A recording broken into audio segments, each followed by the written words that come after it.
Donc, lorsque vous commandez votre volet sur menuiserie à poser, vous recevrez une livraison en même temps du volet et d'un colis d'accessoires avec la notice de pose.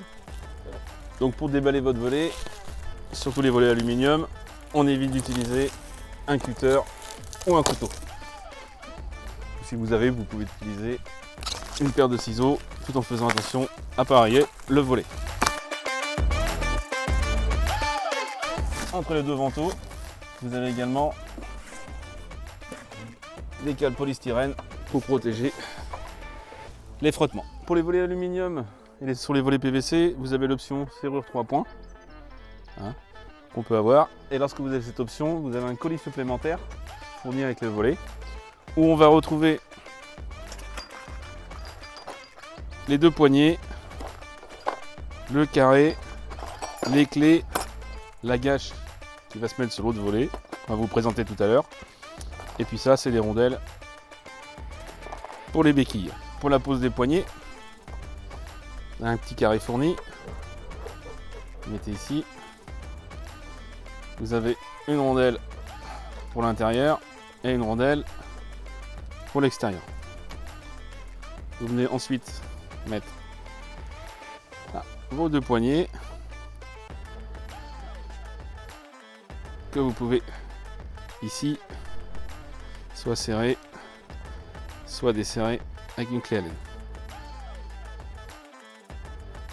Voilà, comme ça. La béquille, la poignée.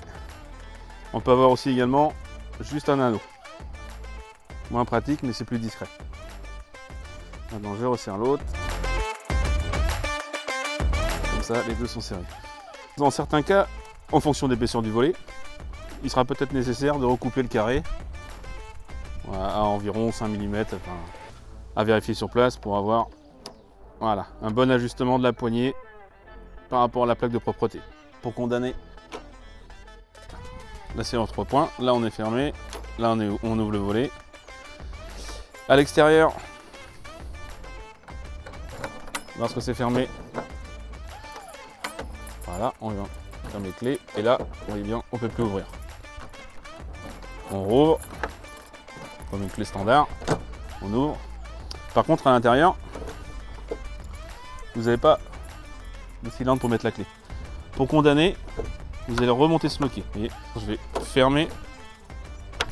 Voilà. Et là, on condamne complètement le volet. Donc, on a bien un point ici, un point haut et un troisième point en bas. Donc, pour les points hauts et les points bas, de base, c'est prévu pour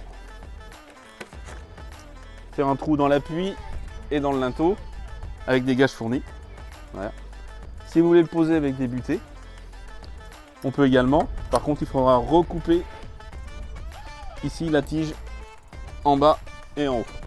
Après avoir fixé notre butée basse et notre butée haute par rapport à la serrure, par rapport à la tringle de la serrure, on vient positionner sur le ventail secondaire la butée haute, la butée basse et la butée haute. On les met à peu près à équidistance du jeu central. Ensuite, on va mettre la gâche troisième point. Je présente, hop, je ferme. On va marquer pour poser les rivets et fixer la gâche troisième point.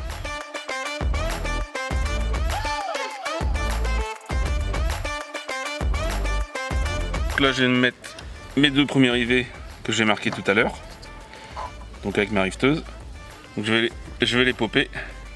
Et ensuite, de ce côté-là, je vais pouvoir repercer directement.